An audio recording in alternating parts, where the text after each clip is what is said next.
மதி நீ இதுக்கு மேலே இங்கே இருக்க வேண்டாவா, வீட்டுக்கு போகலாம் அப்படின்னு சொல்கிறாங்க. இதை கேட்டு மதி சொல்கிறாங்க, நான் இதுக்குப்பா அங்கே வரணும், இதுதானப்பா என் வீடு, என்னை வந்துட்டு ஃபோர்ஸ் பண்ணி தானே கல்யாணம் பண்ணி கொடுக்க சொல்லி அவ்வளோ தூரம் எல்லோரும் கேட்டாங்கல்ல, நீங்களும் கல்யாணம் பண்ணி கொடுத்தீங்கல்ல, அதுக்கப்புறம் இவங்க தானே என்னை பார்த்துக்கணும் அப்படின்னு சொல்கிறாங்க. இதை கேட்டேன்னு வந்துட்டு சுரேஷுடைய அம்மா லக்ஷ்மி, என் பையன் மேலே கை வச்சதுக்கப்புறம் கூட நீங்கள் வாழலான்னு சொல்லி உனக்கு நினப்பு இருக்கா அப்படின்னு சொல்கிறாங்க. இங்கே பாருங்கள், யாரும் வந்துட்டு வாலண்டியராக வந்து நான் தான் ஃபஸ்ட்டெல்லாம் வந்து யாரையும் அடிக்க கிடையாது, அவர் என்னை அடித்தார், நான் திரும்ப அடித்தேன், இதில் என்ன தப்பு இருக்குது, அதுக்காக அவர் அடித்தாருன்னா அப்படியே பார்த்துட்டே நின்றுட்டுருக்கணுமா, அப்படிலாம் எனக்கு எந்த ஒரு அவசியம் கிடையாது அப்படின்னு சொல்லிட்டு இருக்கிறாங்க. அப்போ தான் உனக்கு அவசியம் இல்லைல்ல, அப்புறம் எதுக்கு இங்கே இவ்வளோ பேசிக்கிட்டு இங்கே இருக்கணும்னு நீ நினைக்கிற அப்படின்னு சொல்கிறாங்க.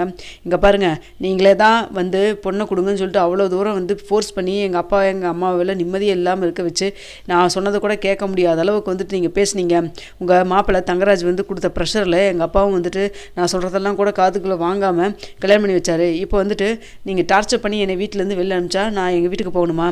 எங்கள் அப்பா வந்துட்டு நீங்கள் உங்கள் மாப்பிள்ளை சொன்னாங்க ஒரு பேச்சை கேட்டதை தவிர மற்ற எந்த தப்புமே பண்ணல, அப்படி நல்ல மனுஷனை கல்யாணம் பண்ண நாள்லேருந்து இங்கே வர சொல்லி எங்கள் அம்மாவும் எங்கள் அப்பாவும் இவ்வளோ தூரம் நீங்கள் டென்ஷன் பண்ணிட்டீங்க. அது மட்டும் இல்லாமல் இனிமேல் வந்துட்டு அவங்களுக்கு நான் வந்து பாரமாக வீட்டில் போய் உட்காந்துட்டு இருக்கணும்னு எந்த ஒரு அவசியம் கிடையாது.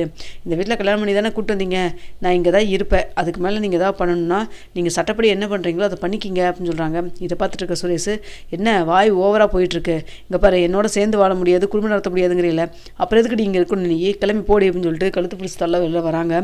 இங்கே பாருங்கள், இதுக்கு மேலே கை வச்சிங்கன்னா அதுக்கப்புறம் நான் என்ன பண்ணுவேன்னு எனக்கே தெரியாது, மனுஷியாகவே இருக்க மாட்டேன், சரியா? என்ன நீங்கள் வந்து என் மேலே கை வச்சிட்டிங்கன்னா நீங்கள் வந்து பெரிய ஆம்பளைன்னு சொல்லி நிரூபிச்சதா அர்த்தமா? ஒரே ஒரு ஃபோன் இன்ஸ்பெக்டரை கால் பண்ணு வச்சுக்கோங்க, அதுக்கப்புறம் நீங்கள் என்ன பண்ணுவீங்கன்னு தெரியும்ல அப்படின்னு சொல்கிறாங்க.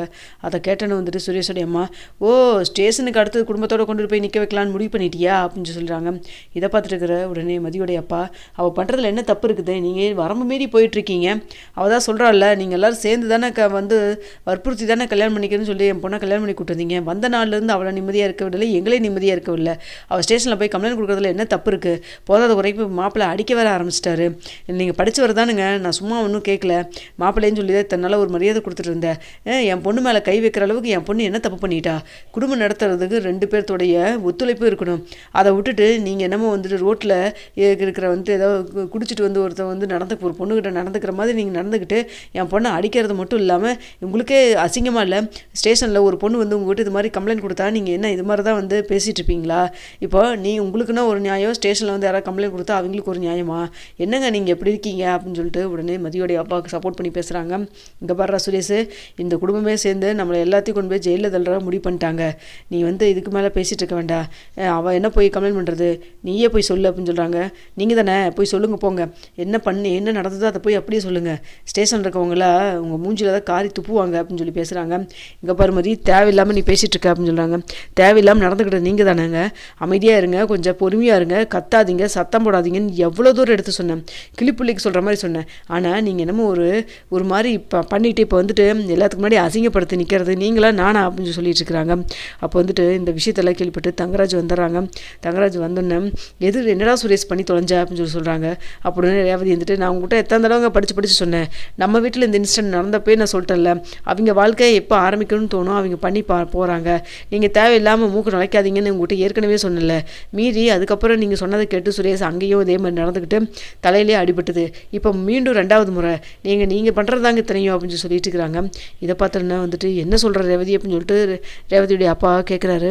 ஆமாம்ப்பா, இவர் பண்ண வேலை தான்ப்பா, சும்மா இருந்த சுரேஷை அது இது சொல்லி கொடுத்தா அப்படி நடந்துக்கடா இப்படி நடந்துக்கடா, பொண்டாட்டிக்கிட்ட எப்படி நடந்துக்கணும் அவனுக்கு தெரியாதா என்ன, ஒன்றும் தெரியாத பையனா அவங்க பையன், இல்லை அவனுக்கு எப்போ குடும்பத்தை நடத்தணும், குடும்பம் நடத்த ஆரம்பிக்கணும், எப்போ வாழ்க்கை ஸ்டார்ட் பண்ணணும் அவங்க 2 பேருக்கு தெரியாதா, 2 பேர் இப்போ அவங்க மதியும் வந்து ரொம்ப தெளிவான பொண்ணு தான், எப்போ வாழ்க்கை ஆரம்பிக்கணும் 2 பேர்த்துக்கு ஆரம்பத்துலேருந்தே ஆகிறதில்ல, கல்யாணத்துக்கு முன்னாடி இருந்தே 2 பேர்த்துக்கு ஒத்து வராது, 2 பேர்த்துக்கு ஒவ்வொருத்தவங்க மட்டும் புரிஞ்சதுக்கப்புறம் அவங்க வாழ்க்கையை ஸ்டார்ட் பண்ணிட்டுமே, இப்போ என்ன ஆகிப்போச்சு, இப்போ என்ன வயசு ஆகிப்போச்சு, இப்போ தானே கல்யாணம் ஆச்சு, அதை கூட வந்துட்டு புரிஞ்சுக்காமல் உங்கள் மாப்பிள்ளை ஏதோ சொல்ல உங்கள் பையனும் சுரேஷும் கொஞ்சம் கூட யோசிக்காமல், ஏன்டா வீட்டில் இருந்து அன்றைக்கே நான் சொன்னேன்லடா, அவர் சொல்கிறது எல்லாத்தையும் கேட்காதடா, அவர் சொல்கிறது எல்லாமே கரெக்டாக இருக்குன்னு நம்பாதடான்னு சொன்னேன்லடா, படித்து வந்தாண்டா அன்றைக்கி, இத்தனைக்கு வந்துட்டு ஒரு கவர்மெண்ட் ஆஃபீஸில் இப்படி வந்துட்டு போலீஸாக இருந்துட்டுருக்கிறேன், இப்படி தான் நீ நடந்துக்குவியா சுரேஷ், உன்னை என் தம்பின்னு சொல்கிறக்கே எனக்கு வெக்கமாக இருக்குது அப்படின்னு சொல்கிறாங்க. அது இல்லைக்கா அப்படின்னு சொல்லிட்டு, ஏன்னா நீ பண்ணுறது சரியாக இருக்காடா, இதே மாதிரி நான் வந்து மதி இருக்கிற இடத்துல நான் இருந்து இது மாதிரிலாம் நடந்திருந்தா நீங்களாம் பார்த்துட்டு சும்மா இருப்பீங்களா, சொல்லுங்கள் பார்க்கலாம், அவங்க அப்பா கேட்குறதுல என்ன தப்பு இருக்குது அப்படிங்கிற மாதிரிலாம் பேசுகிறாங்க. ரேவதி அமைதியாக இருந்து அப்படின்னு சொல்கிறாங்க. எல்லா பிரச்சனையும் உங்களால தாங்க, நீங்கள் ஃபஸ்ட்டு இந்த வீட்டுக்கு அடிக்கடி வரதை ஃபஸ்ட்டு நிறுத்துங்க, இந்த சுரேஷ்ட பேசுறதை ஃபஸ்ட்டு நிறுத்துங்க.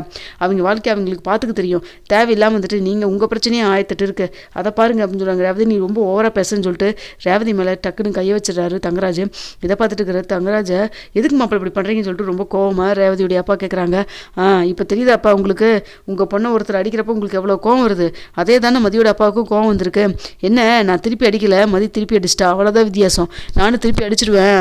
எனக்கு பசங்க பிள்ளைங்க 2 பேர் இருக்காங்கல்ல, அவங்க லைஃப்க்காக தான் யோசிக்க வேண்டியதாக இருக்குது. பொண்ணுங்க இப்படி தான் கணத்தை கொடுத்தா ஒரு அடி அடித்தா இன்னொரு கணத்தை கொடுப்பாங்கன்னு நினச்ச காலமெல்லாம் மாறிப்போச்சு, எல்லாத்துக்கும் எல்லா விஷயமும் தெரிய ஆரம்பிச்சிருச்சு. இனிமேல் வந்துட்டு இது மாதிரி அராஜகம் பண்ணணும்லாம் வந்து நினைக்காதீங்க. சுரேஷ், நீ உன் வாக்கில் நீ வாட்டுக்கு இருந்தீங்கன்னா உன் லைஃப் நல்லாயிருக்கும்.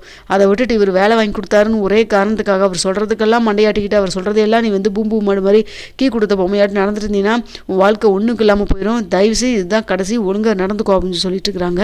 ரேவதி இங்கே பாரு, இத்தனை நாளாக அமைதியாக தான் இருந்துட்டு இருந்தேன், இப்போ உன்னுடைய போக்கே சரியில்லை, என்ன இந்த மாதிரி சொல்லி கொடுத்தாளா, தேவையில்லாமல் பேசிட்டு இருக்க, அமைதியாக இருந்துரு அப்படின்னு சொல்லிட்டு சத்தம் போடுறாங்க. அப்போ உடனே வந்துட்டு இங்கே பாருங்க மாப்பிள்ள, நீங்களும் பண்ணுறது சரியில்லை, எல்லா விஷயத்தையும் வந்துட்டு நீங்கள் இங்கே வந்து சொல்லணுன்ட்டு எந்த ஒரு அவசியம் கிடையாது. முதலத்து கூட வந்துட்டு ரேவதி எங்களை பற்றி அதை சொன்னா இதை சொன்னான்னு சொல்லிட்டு இங்கே வந்து சொன்னது தப்பு தான். ஆக்சுவலாக வந்துட்டு அவள் உங்கள் மேலே வச்சிருக்க நம்பிக்கையில், புருஷங்கிற நம்பிக்கையில் ஏதோ சொல்லியிருக்கிறா, அதை வந்து நீங்கள் வந்து இங்கே சொல்லி அதை ஒரு பிரச்சனையாக்க தானே நீங்கள் ட்ரை பண்ணீங்க. இங்கே பாருங்கள், நான் புரிஞ்சுக்கிட்டேன், ஆனால் அதான் உங்கள் மாமியார் லக்ஷ்மி தான் புரிஞ்சுக்கல, அதுக்கப்புறம் எடுத்து சொன்னா அவளும் புரிஞ்சுக்கிட்டா, தேவையில்லாமல் வந்து இல்லாத பிரச்சனையோ க்ரியேட் பண்ணாதீங்க. அவள் தான் ரேவதி சொல்கிறதும் கரெக்டு தானே, அவங்களுக்குள்ள வாழ்க்கையை எப்போ ஆரம்பிக்கணும்னு சொல்லிட்டு 4 செவத்துக்குள்ளே நடக்கிற விஷயத்த நீங்கள் மூணுக்கும் நுழையக்கூடாது. புருஷ முன்னாட்டியோடைய விஷயத்தில் நம்ம வந்து மூணாதவங்களை எப்போவுமே உள்ளே போனோம்னா அது பிரச்சனை பெருசு தான் ஆகும். அது நமக்கும் நல்லதில்லை, அந்த தம்பதிக்கும் நல்லதில்லை. அதை ஃபஸ்ட்டு புரிஞ்சுக்குங்க. அதை விட்டுட்டு தேவையில்லாமல் வந்து பிரச்சனை பண்ணிட்டு இருக்காதீங்கன்னு சொல்லிட்டு ரொம்ப மூஞ்சில் அடிச்ச மாதிரி பேசிடுறாங்க. போதுண்டி, உங்கள் வீட்டுக்கு உங்கள் வீடு நல்லா இருக்கணும்னு சொல்லிட்டு சுரேஷுக்கு வேலையை வாங்கி கொடுத்து அவனுக்கு கல்யாணத்தை பண்ணி நான் பட்ட அவமானமெல்லாம் போதும், இனிமேல் இந்த வீட்டு படிக்கிறேன்னா கேளு அப்படின்னு சொல்லிட்டு தங்கராஜ் ரொம்ப கோவமாக வெளில கிளம்புறாங்க. இங்கே பாரு, என்னோட வாழணும் அப்படின்னா இந்த வீட்டை விட்டு வெளில வந்துரு, அப்படி இல்லை உனக்கு உங்கள் வீடு தான் முக்கியம் அப்படின்னா அப்படி இங்கே இருந்துக்கோ, பசங்க பிள்ளைங்க கூட நீ பார்க்க அங்கே வந்துடாத அப்படின்னு சொல்லிட்டு ரேவதிகிட்ட சொல்கிறாங்க. ரேவதி உடனே வந்துட்டு அப்போ நான் கிளம்புறேன்ப்பா, அப்புறமேல் மற்றதெல்லாம் பேசிக்கலாம்ப்பா, ஒரு கோவமாக இருக்கிற நான் கிளம்புறேன்னு சொல்லிட்டு ரேவதி கிளம்பிடுறாங்க. அடுத்த வந்துட்டு இங்கே பாருமா, நீ வீட்டுக்கு வரையாமல் என்னம்மா அப்படின்னு சொல்லிட்டு மறுபடியும் மதியிட்டு கேட்குறாங்க. அதான் சொன்னான்லப்பா, சட்டப்படி அவங்க என்ன பண்ணுறாங்களோ பண்ணட்டும்ப்பா, அப்படி பண்ணாங்கன்னா நான் வரணும்னு இருந்தால் வரேன்ப்பா, அப்படி இல்லைன்னா மற்றபடி இந்த வீட்டு மருமகளை இந்த கழுத்தில் தாலி இருக்கிற வரைக்கும் நான் இங்கே தான்ப்பா இருப்பேன் அப்படின்னு சொல்லிட்டு இருக்கிறாங்க. அப்போ என்ன உனக்கு விவாகரத்து வேணுமா அப்படின்னு சொல்லிட்டு சுரேஷ் கேட்குறாங்க. இங்கே பாருங்கள், உங்களுக்கு என்ன பண்ணணும்னு தோணுதோ பண்ணுங்கள், எல்லாத்துக்கும் நான் ரெடி தான். அதை விட்டுட்டு இது மாதிரி ஃபோர்ஸ் பண்ணிவிட்டு காட்டு மிராண்டித்தனமாக ஏதாவது நடந்துக்கிட்டிங்கன்னா அதுக்கப்புறம் நடக்கிறதே வேறு பார்த்துங்க.